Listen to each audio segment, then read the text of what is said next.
Hey everyone, it's Allie and welcome to my channel. I feel like it's been a long time, so I apologize.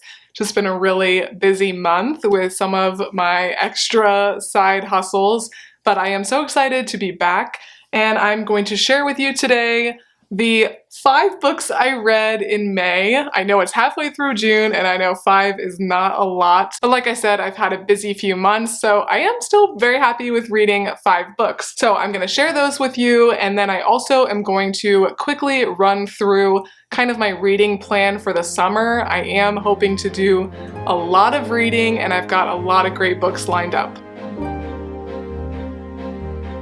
Alright, first up, a book I was so excited to read. This is Kate Morton's Homecoming. Kate Morton is absolutely one of my favorite authors, potentially even my favorite living author. I mean, top 3, absolutely. She writes really, really good historical fiction novels.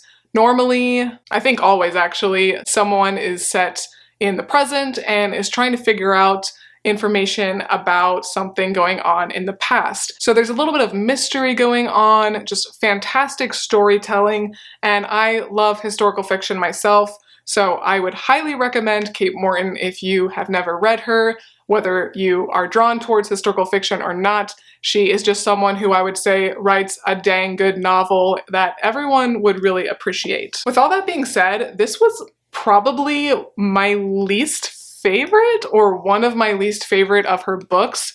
This still got 5 stars from me. It's just I like some of her other stories a little bit more. So it's split between Adelaide Hills in Australia, so very cool setting, in 1959, and then present day. So I won't say too much more, but I would highly recommend checking out Kate Morton and this book Homecoming if you have not yet. I then read another one that I had been wanting to read for quite a while, and that is Alice Feeney's Daisy Darker. Now, I was not uber impressed with this one. Like, it was a very enjoyable, quick read. That's why I do like thrillers. I feel like it is kind of like watching a movie in your head. Oftentimes they read quickly, they're great to read, like now as it's storming outside and you're just cozied up in bed. And I did like the book, but I do like other ones more from Alice Feeney. I was a little bit underwhelmed, but sometimes that happens when you have a book so hyped up in your head, you hear all these people talking about it, you have too high of expectations.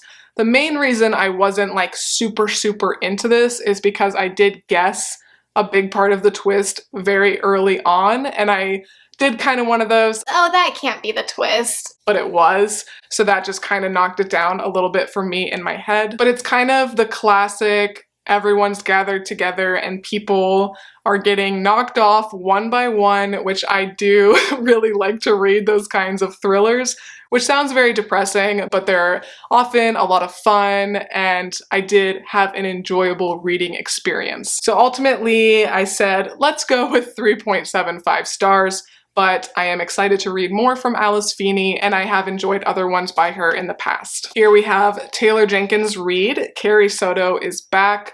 I have read, I guess I would say, like about half of Taylor Jenkins Reid's books, and I do have, I think, all of them at this point, and she has quickly become one of my favorite authors. She 100% will be an auto-buy author for me in the future. Some of these like BookTok books and authors I am not as into. I think they're a little bit overhyped just for me personally. I do not think Taylor Jenkins Reid is overhyped. I think she writes very well. There is an element of historical fiction in basically all of her books, so I personally enjoy that. But like Kate Morton, she's someone who just writes a dang good novel, so therefore she will be an auto-buy author. This is not my favorite book of hers that I've read.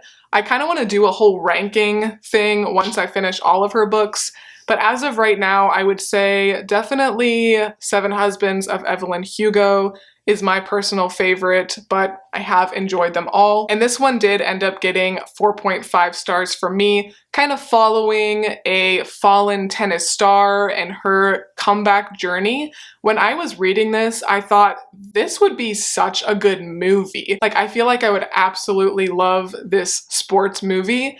And a lot of the description of like playing tennis and stuff, I feel like it doesn't always read the most interesting unless you're like really into tennis.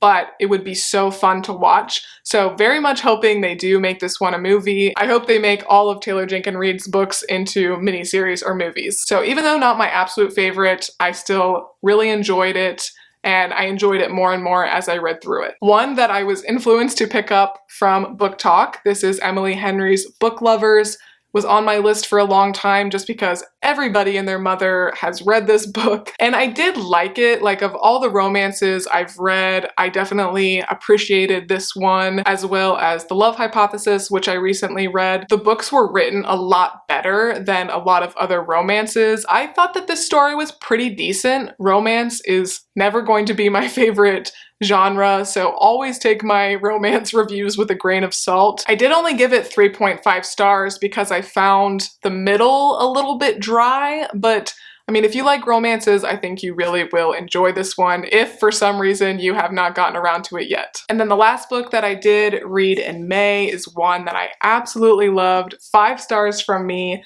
It is Tress of the Emerald Sea, which is one of Brandon Sanderson's secret projects.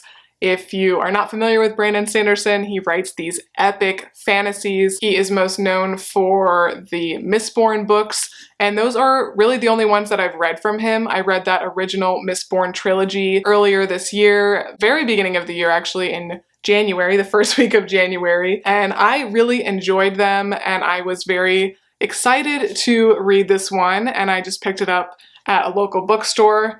Personally, even though the story is not as complex as Mistborn, I enjoyed this one a little bit better. Just a great adventure story. This girl trying to find her lost love, and she goes sailing across the sea and comes across all these obstacles, really good characters, just a very fun adventure story that even if you're not familiar with the whole Brandon Sanderson universe, I think you would still really enjoy this book if you, like me, just really enjoy a good fantasy adventure. Okay, and now I just want to really quickly go through the books that are on my radar this summer. I know I'm not going to get to all of them, but I am really excited about a lot of these, and you'll see the main theme of this summer is reading Reese Witherspoon's books, a lot of her book club books. And I'm going to go through those very quickly because I actually did a whole other video where I bought like all of these books from Book Outlet, and I talked a little bit more about the plots. And of course, I'll also be talking more about the plots in future reviews, but I will go ahead and link that Book Outlet video up above if you did miss it. But since we are about halfway through June, I did read one from Reese already. It was The Last Thing He Told Me. I'll talk about it in the June review, but let's just say a good start to the summer.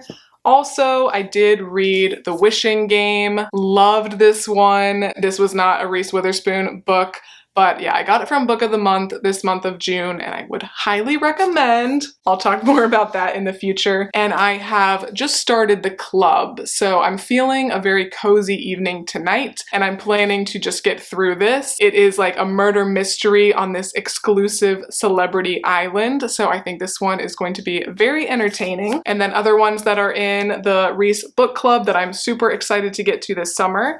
We've got The Alice Network by Kate Quinn. Should be very enjoyable for me as a historical fiction lover. The Island of Missing Trees. Outlawed. I just like love all of these covers. And I love Reese Witherspoon's book club picks because I feel like she just knows a good story when she reads it, and I've really never been let down by any of her choices. We've got The Jet Setters, The Most Beachy Pool Cover, Something in the Water. And the other thing I like about all these books is I feel like it's a good mix of just like literary fiction mixed with thriller, mixed with historical fiction. So I feel like I'm going to have a very balanced reading summer because I really don't like to read like the same genre back to back to back. LA Weather, another very appropriate book for summer. This one is called Honey and Spice. I think this one's a little bit more of a romance. The Paper Palace. This one I have been very anxious to read, so I'll probably start that one next, I think. And then this one is actually from Reese's YA book club, so a young adult book. That's kind of cool.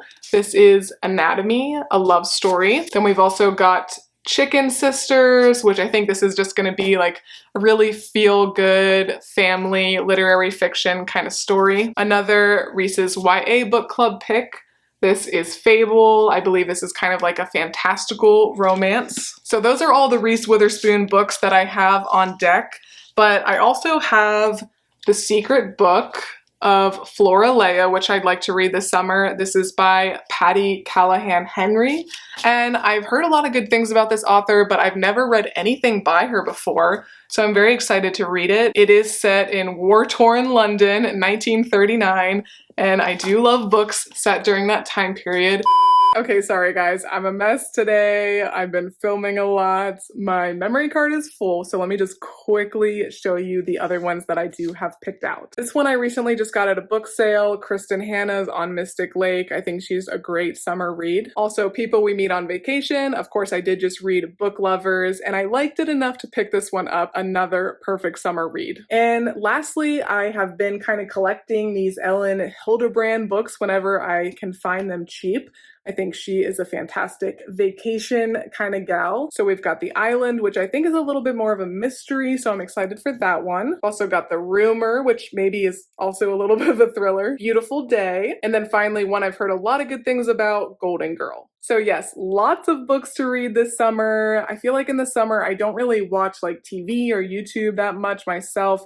I just want to like spend a lot of time outside, reading, getting some sort of tan that I clearly need. So even though I'm sure I won't get through all of these, although maybe, who knows, a lot of these do seem like they'll be pretty quick reads, I do think I'll get through a lot of them, so definitely stay tuned for future book reviews as well as read with me's, cozy vlogs, etc. I do have a lot of videos planned for this summer. But if you like this video, please make sure to give me a big thumbs up and subscribe. I swear I'm usually a little bit more organized with my video footage.